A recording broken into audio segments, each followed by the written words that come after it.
I love that song, Christy. How many of you can identify with feast or famine? Yeah, it does seem sometimes like that's how things roll. So we want to talk about maybe how to change that a little bit today. There's a wonderful story about a mother who wanted to spend some one-on-one time with her 4-year-old little boy, Timmy. They had a new baby, and Timmy was no longer the center of attention, and so the mom knew it was really important to have that one-on-one time with her 4-year-old son. And this particular evening, she had some time with her little boy, and she was excited to tell him some news that she thought would surely make him happy. She said, "Son, I've got a surprise for you." And his eyes perked up. "What, Mom?" She said, "Your dad and I have bought us a new house.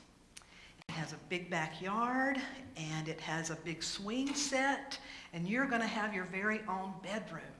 And she thought he would just jump up and down, but instead he kind of slumped down. And she said, "Well, what's wrong, honey?" And he said, "Mom, Sally has already learned to crawl. She's just going to follow us wherever we go."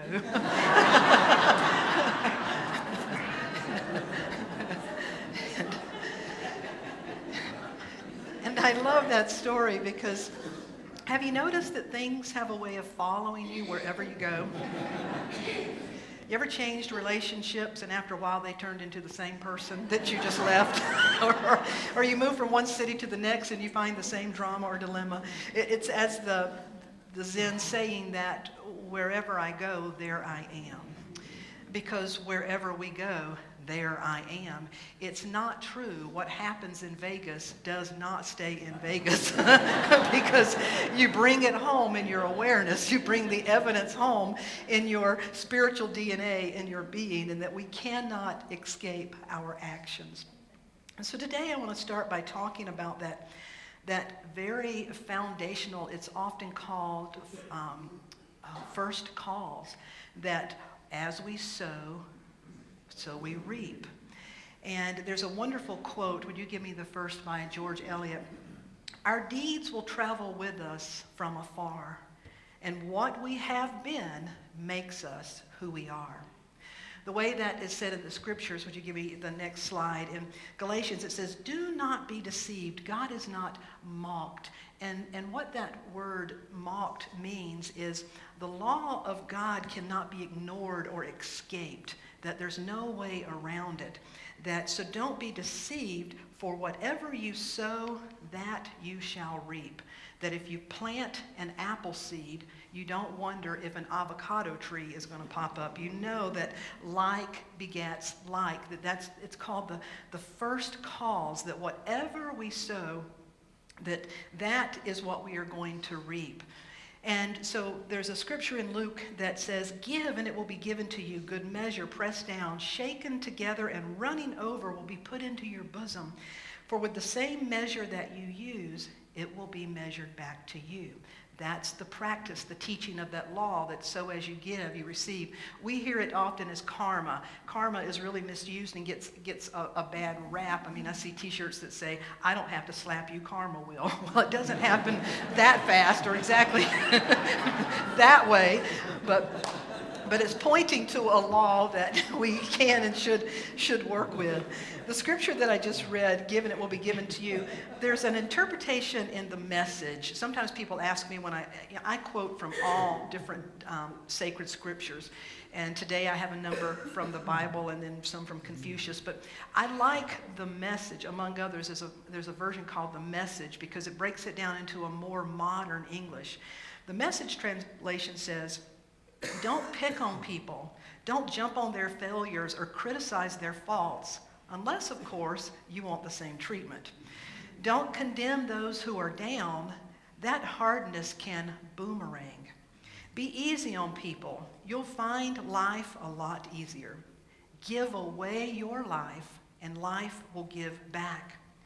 But not merely will it give back, but it will give back with bonus and blessing, with increase. Giving, not getting, is the secret way.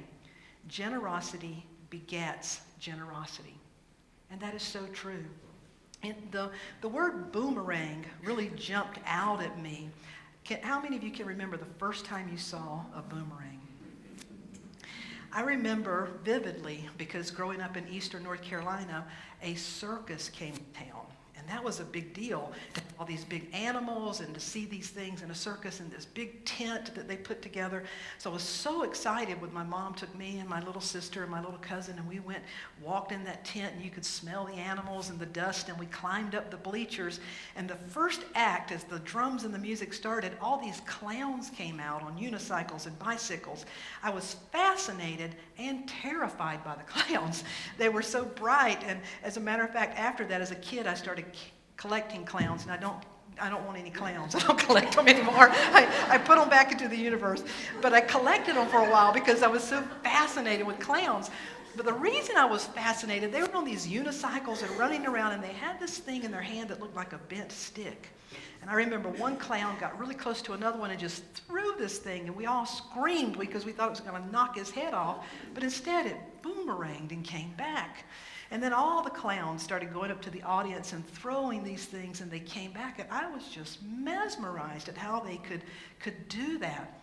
So at our dinner table that night, my mom turned everything into a Bible teaching. So my mom said, well, that's what the Bible teaches. Whatever you send out is going to come back to you. And I really got it because I had that visual of a boomerang. And really, it is like that. That's first cause, that whatever you plant, as I said earlier, you plant an apple seed, you're going to expect to grow an apple. Well, seeds, as we know, when we think about our being, we are a being of spirit, of consciousness. And we are always planting, or might I say, broadcasting seeds. How many of you know you are a being of spirit, of energy, and you are always broadcasting your energy field? Have you ever walked in a room and wanted to get out of somebody's energy field because you didn't like what they were broadcasting? Anybody ever have reason to want to get out of your energy field because they don't like what you're broadcasting, spoken or unspoken? Well, that's just like planting seeds that in our consciousness, in our attitude, our beliefs, our attitude, our mindset, we are always broadcasting seeds of ideas, seeds of attitude, seeds of thoughts. And these are coming back to us. Now, a lot of times, it's sort of like this. If you have a still body of water and you throw a pebble, what does it do? It ripples. You see the ripple. But if a bunch of us surrounded that body of water and threw the pebbles at the same time, what would happen is when one started to ripple, it would bump into this and bump into this. It would kind of create a mess. Well, most of us are broadcasting a mess. And so our lives don't really show, it turns out to be sort of a fruitless, frustrated life because we're just sending out all kinds of stuff or buying into all kinds of stuff. So the goal is when we begin to work with this law, the law of giving and receiving, we can be intentional about what we are broadcasting. Because I like to say the law does not skip generations. I have some people tell me and say, I know it works for other people, but it doesn't work for me. And I say, it didn't skip a generation. You're a child of the universe. It works for everybody. The question is, how are we working with it? So understanding the law of giving and receiving, we then can use that to move on to what is called the law of increase. You know, if you eat an apple, there's not just one apple seed inside. There's a bunch of seeds that most things when they are created have within them the capacity to bring forth more. And so as we give of ourselves, as we give of our fruit, it increases our capacity to give. And so learning to work with this and being intentional about what we give is very, very important. There's a teaching that the Indigenous Native Americans used to teach their children. When their children reached the age of becoming, they believed it was about 6 or 7 years old.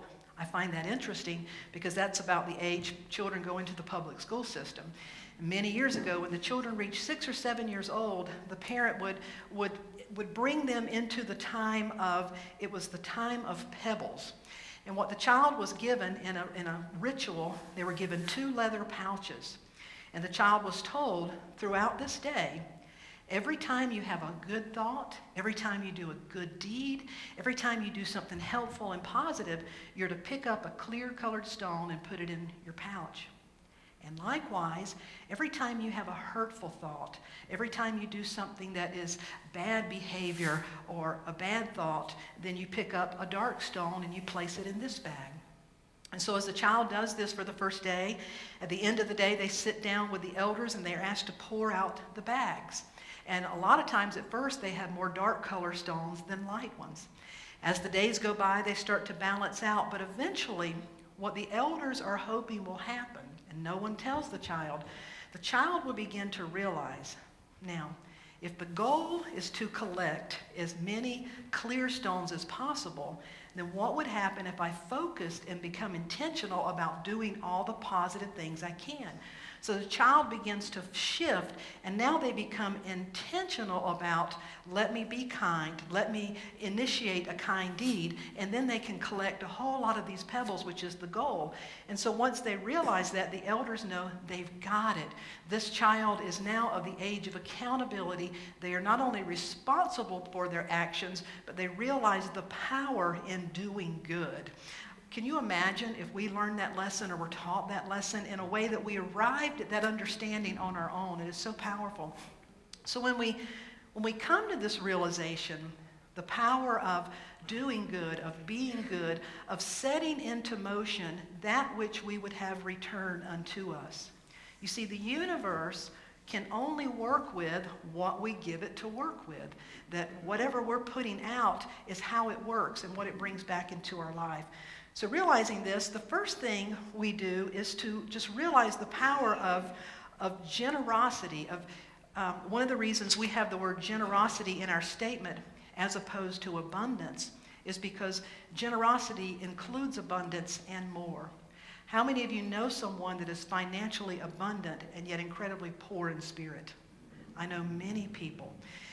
Yet, how many of you know another that may not have a lot in the eyes of the world, but they are as generous as you can imagine and very free-spirited and hearted?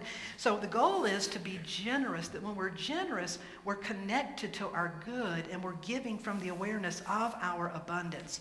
So the first thing about learning to engage this law of increase is to realize I have. How often throughout the day do we say things like, I don't have enough money. I don't have enough time. I don't have enough patience. Or you fill in blank. That we don't have enough. So often we focus on that. There is a scripture in Matthew 25, that is hard to understand, and it speaks to the power of I have. It says, for to everyone who has will more be given, and he will have an abundance. But for the one who has not, even what he has will be taken away. Now, many people look at that and say, well, that's just downright mean. And they say, God is just mean, taking stuff away from people. But we don't see God as this anthropomorphic being in the sky. We see God as spiritual law, not working for us, but working through us. And when you begin to understand it like this, this is a demonstration of the law of giving and receiving, or of identical seeds. Listen to it again. For to everyone who has will more be given and will have an abundance. Why?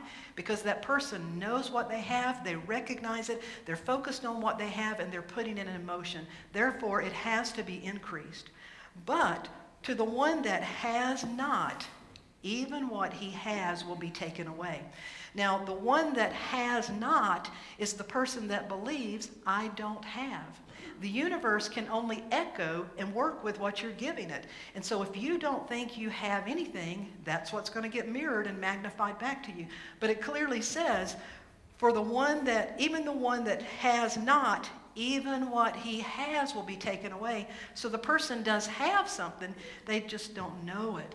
So realizing this and working with the law of increase is to bring mindfulness to what I have.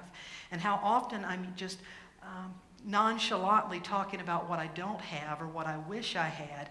And just being mindful of that and begin to notice, what do I have? The second step then is, once we begin to realize the power of I have, is then to move on to what I have to give. How many of you have waited? There's something that's not yet perfect, not yet ready, and so you don't want to give it yet. That we wait until it's perfect. I love the story of Jesus. Jesus' first miracle, he was at a wedding with his mother. And in this Jewish tradition, the weddings went on for days. And the wine ran out. And so Jesus' mother, Mary, went over to him and said, Jesus, the wine is out. Do something. And his response says, woman, what does that have to do with me? And she says, do something.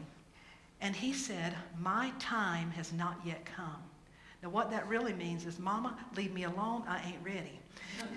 But mother always knows best. She told the people around and said, go get some barrels of water, bring them over here, and do what he says. Now he's on the spot. You see, I think even Jesus had to be called out of the closet as a miracle worker. She'd seen him around home turning water into wine, so she knew he could do it. And so as the story goes, he turned the water into wine, and the people said, wow. Usually they give us the best wine first, and then when they're drunk, we give them the bad wine so they don't know, but you've saved the good wine until last, that it was so good. Well, that story demonstrates that even he had to be called out to give. Don't wait for don't wait until it's perfect. All of us have a circumstance in our life right now, that is asking for you to give. And as you give, whatever you have to give, the story of the widow woman who had nothing but one little mite, like one little penny, people laughed, but the Spirit of God said, no, she's in touch with what she has to give, and she gave from that awareness. Blessed is she who gives in that capacity. There's a true story to me that illustrates this powerfully. A man by the name of Samuel John Butcher. He was born January 1st, 1939. Samuel was the third of 5 children, born into a family that were very, very poor. But Samuel said he never really knew he was poor because the family always practiced gratitude and a spirit of giving from what they did have. Samuel could really draw and had a gift for drawing and sketches. He said when growing up, he spent a lot of time under the kitchen table just drawing. But the family didn't even have money for art supplies, for paper. So his family, his mom would take him on scavenger hunts, aka dumpster diving. They lived near a factory, and they would jump into the dumpster and pull out these rolls of paper and piles of paper from this factory. And as a kid, he always loved it because he thought they were going on treasure hunts. Little did he know the family was going dumpster diving. And as they pulled this out, he would use the paper and he would draw. Well, as time went on, his mom encouraged him, always encouraging him, give what you have to give. He was accepted into the School of Berkeley on a scholarship, an art school, graduated, an amazing artist, but at the time he could not find a job. So he took a job that he could find working in this warehouse. And after being there for several years, or a couple of years, one day they needed something drawn, and he said, I'll volunteer, I'll help you with that. When they saw the work that he could do, they said, excuse me, I think you need to get out of the warehouse and get in our art department. So he was promoted to the art department. From there, his life took off. You probably know the man and may not even know you do. How many of you have ever seen a Precious Memories little figurine?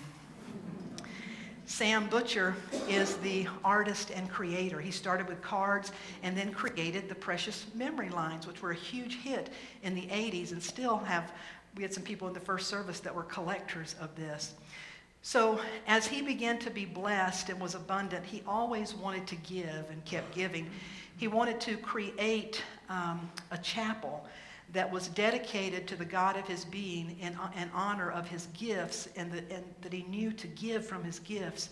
So in Missouri, he created this amazing chapel in Carthage, Missouri that opened in the late 1980s that's called the American Sistine Chapel. Has anyone been there by chance? If you go to Missouri, you want to see it. It's just really fascinating of all what it took him years to create this. And it's opened, it's free to the public to go in. Well, about a year after it opened, he was there one day. Someone recognized him as the creator and the artist, and they said, will you sign our figurine? So he wound up spending the whole day signing people's, autographing figurines and different things. At the end of the day, he's tired, it's raining, he gets in his car, he gets ready to go. And as he's headed out, he sees a van in the rain with a flat tire and someone down by it. He stops and he gets out, and it's a woman. It's a van full of women, and he realizes they don't have the proper jack. He said, let me see if I've got one in my car. So he did. He gets out. He's in the rain, changing their tire. The woman is holding the umbrella, and she says, we have a van load that came from Iowa today. Have you ever seen that chapel of precious moments? He said, yeah, as a matter of fact, I have. And she said, we were there, and we realized the artist was there, but the line was so long, we never did get to see him. We wanted these things signed, and now we needed to be home, and now look at us, we're going to be late. And he said, well, when I get through, I'll wash my hands, and I'll sign anything you've got. And she stopped, and she said, you are Sam Butcher? And he said, yes, ma'am, I am. He said, why in the world are you here changing our tire? And she said, because you had a flat tire, didn't you? And I love that true story because he had a heart of giving. You know, it didn't matter to him that in many people's eyes, why would he stop and get in the rain and change a tire? He didn't look at it that way. He embraced life as I have something to give. And whatever is in front of me, he showed up and he gave from that awareness. And I believe that that's why we hear that as we give, our capacity to give is increased. Richard, would you give me the song? So to acknowledge we have, then to acknowledge that the reason we have is to give, not to wait until it's completely perfect, not to compare our gifts to someone else, but to give. And why do we give? For the greater good. You see, if I give to you because I think you deserve it, am I giving for the greater good? No. So often in our lives, we hold our own self back because we think, well, they don't deserve it, and I don't give. When we do that, we're in a bargaining mode. We're actually not even giving. We're bargaining. We're judging. And if we judge, we only define ourselves as one who judges. We're not defining them. So it's simply to realize anytime I'm guided to give, I give for the greater good. You see, I give my gifts not to try to please or impress, not to try to hit somebody else's mark, but to let out my own spark. You see, when we give for the greater good, that's when we open ourselves up to become an instrument of greater good. Because we're not giving fixed on getting a return or worrying about did the person deserve it. We're giving freely and abundantly. There's a final true story again that I'd like to share with you about another gentleman who grew up understanding that the greatest thing he could do with life, in his life, was to give for the purpose of greater good. One stormy night many years ago, an elderly man and his wife entered the lobby of a small hotel in Philadelphia. Trying to get out of the rain, the couple approached the front desk, hoping to get some shelter for the night. Could you possibly give us a room here? The husband asked. The clerk, a friendly man with a winning smile, looked at the couple and explained, well, there are 3 conventions in town, and all of our rooms are taken. But I can't send you back out in the rain at 1 o'clock in the morning. Would you perhaps be willing to sleep in my room? It's not a suite, but I think it'll be good enough for you folks to be comfortable tonight. The couple declined, but the young man pressed on. Don't worry about me. I'll make out just fine. Please allow me to provide the best I have to offer. So the couple agreed.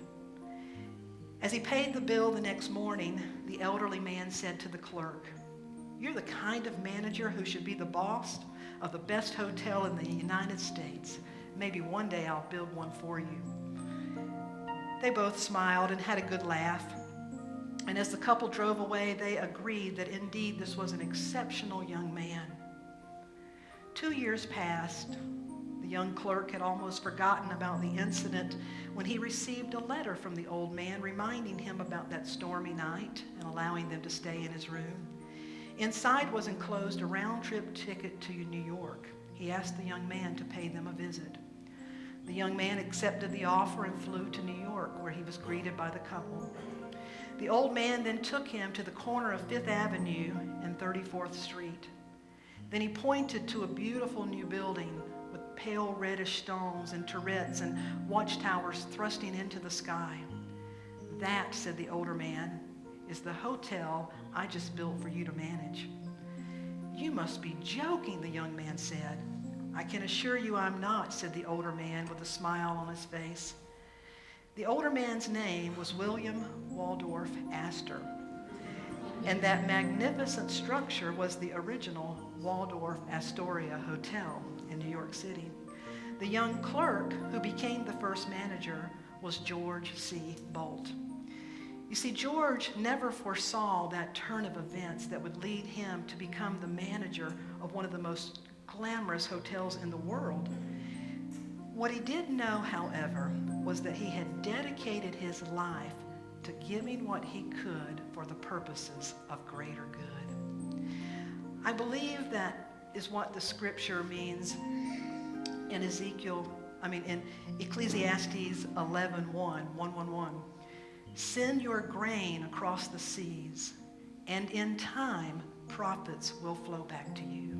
As we give without attachment, as we give without judgment, as we give what is ours to give, we automatically increase our capacity to give. That's the power of the grain of mustard seed. If you have mustard seed faith, mustard seed giving, just start there. So I want to lead you in a song that Karen Drucker wrote about this. Send the grain across the sea, and in time, its profits will flow back to you. It goes like this. I send my love over the mountain. I send my love over the sea. I send my love